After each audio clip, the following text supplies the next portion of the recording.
This is the latest upscaled LEGO minifigure, the Octane Racing Driver. And this is the latest Speed Champions mini build, the Ferrari 499p Hypercar.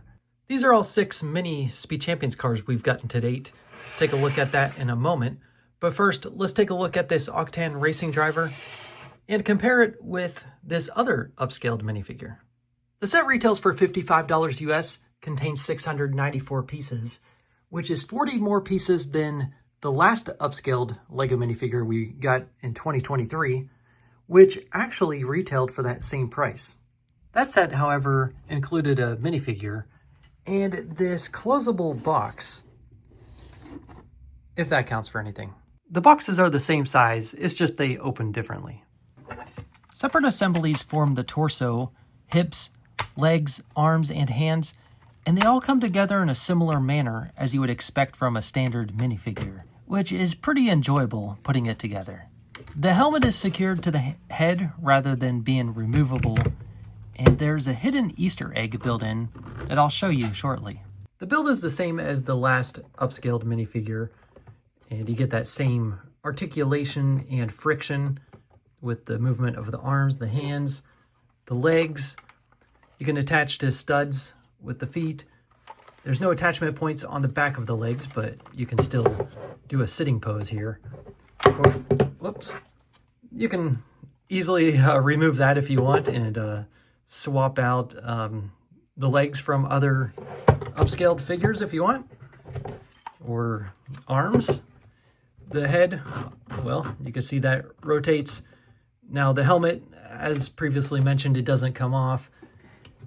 It'll break apart if you try to peel it off like this, but here's the Easter egg that's hidden inside. An engine. Okay, actually that time I was fortunate not to have it all fall apart. The top part of the helmet is all solid bricks there. Let's see if I could put it back together without it falling apart. Okay, there we go. So can't remove the helmet, but you can still get a visual of what's inside. I like the build of the helmet a lot better than the build of this hat.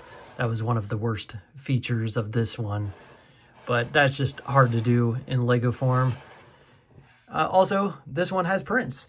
We've got a 1x6x5 panel that's printed, a 2x4 printed tile here, and just like the adjustable strap feature, how it's built up here, makes it more interesting rather than just having this plain figure.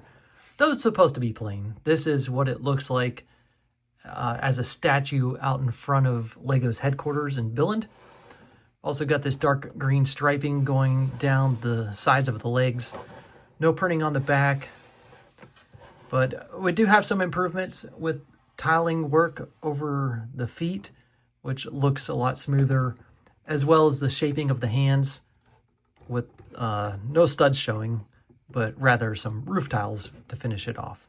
If I had to choose one over the other, definitely would choose the Octane Racing Driver. I think this looks much more interesting, though too bad it didn't come with the minifigure. That's a little bit of a disappointment. Now the choice of the racing driver for this year, well, it's because across multiple themes they're doing racing related stuff, and specifically F1 related. What do you think about the choice on the Octane Racing Driver? There definitely could have been other choices, such as like Emmett. He's pretty much the mascot of LEGO since the LEGO movie. Seemed like a missed opportunity last year where we didn't have any upscaled minifigure. We could have gotten a classic spaceman because there was space-related products across multiple themes. Nevertheless, this is a great addition to the upscaled minifigure line. Now let's switch gears to the Ferrari 499p Hypercar. This is the latest Speed Champions car that comes in a poly bag, and it's a gift with purchase that you get when you buy a Ferrari LEGO set, such as one of these. There are 62 pieces in total, and 6 of those pieces get stickers. Here are all of the mini cars we got to date, including their parent.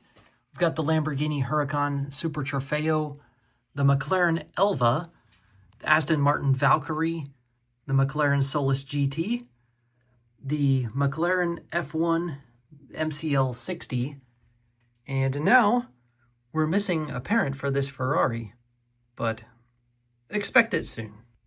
As you can see, I built a display stand for the mini cars and left a spot open for the lost Ferrari's child's parent. So there you have it, some big figs and small cars.